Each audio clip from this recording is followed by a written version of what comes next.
Bismillah. Assalamualaikum warahmatullahi wabarakatuh.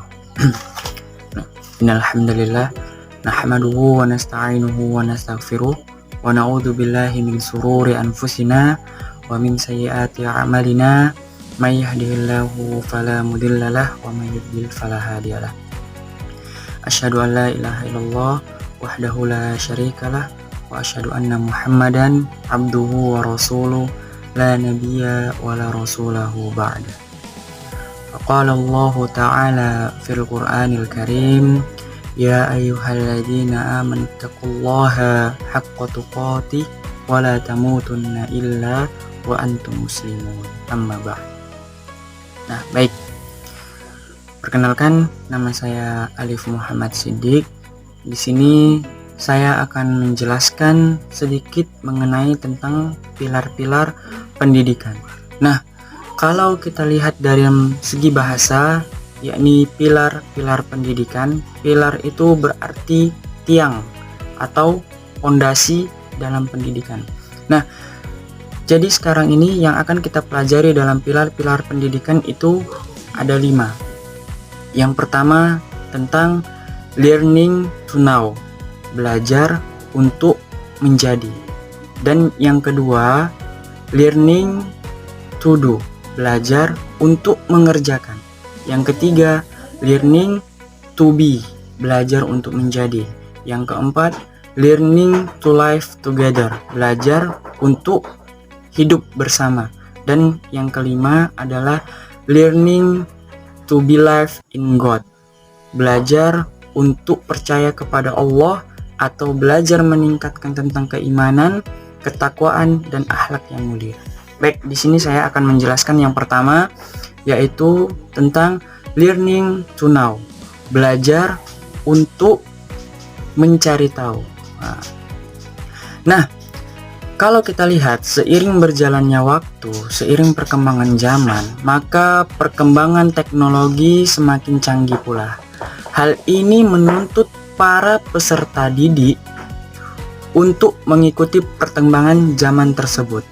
Nah, mereka harus mencari tahu alat apa saja dan penemuan apa saja tercanggih yang bisa dimanfaatkan untuk pendidikan saat ini.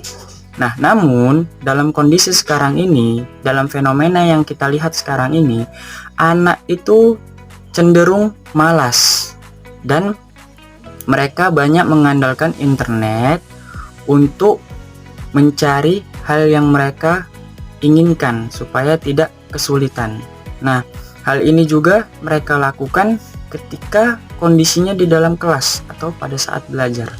Nah, untuk mengatasi hal ini, pihak sekolah harus mengeluarkan peraturan bahwasannya siswa tidak boleh atau dilarang membawa ponsel atau handphone ketika berada di sekolah. Yang mana tujuannya supaya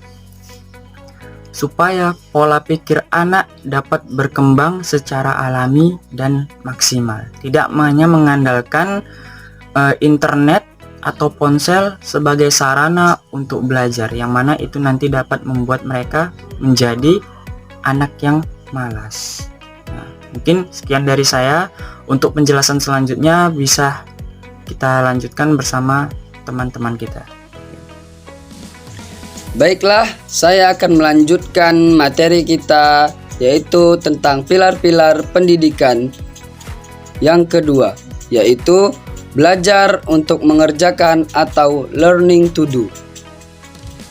Setelah melalui tahapan belajar, setiap peserta didik pasti diminta untuk mengerjakan beberapa soal terkait materi yang telah diberikan.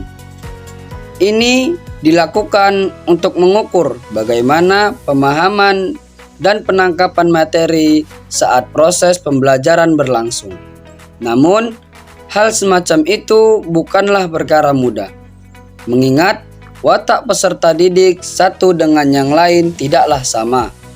Permasalahan yang kerap dihadapi yakni anak kurang memahami pembelajaran sehingga hasil dari pengerjaan soal latihan justru berkurang atau menurun. Solusi tepat terkait permasalahan ini, yaitu guru tidak mulu-mulu memberikan soal dan jawaban, melainkan memberikan gambaran umum, kemudian akan diajarkan sendiri oleh peserta didik dengan teman atau kelompoknya. Baiklah, lanjut yang ketiga, yaitu belajar untuk menjadi atau learning to be. Pilar pendidikan ini memiliki arti yang cukup penting. Untuk apa pendidikan ke depannya? Pembelajaran setiap harinya akan menjadikan peserta didik sesuai target kurikulum yang berlaku. Pada intinya, hanya berkutik di atas nilai standar.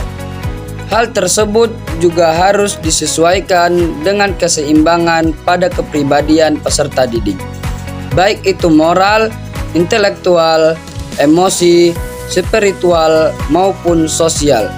Dengan begitu, anak tidak akan merasa bosan karena banyaknya tuntutan yang ada, terlebih dengan mata pembelajaran di setiap harinya. Baiklah, saya di sini akan melanjutkan materi tentang pilar-pilar pendidikan bagian 4 tentang belajar untuk kehidupan bersama. Di Indonesia sendiri terdiri dari beragam suku bangsa, jadi harus hidup dengan damai tanpa membeda-bedakan status sosial yang disandang, baik dilihat dari latar belakang, suku, ras, agama, etnis, atau pendidikan.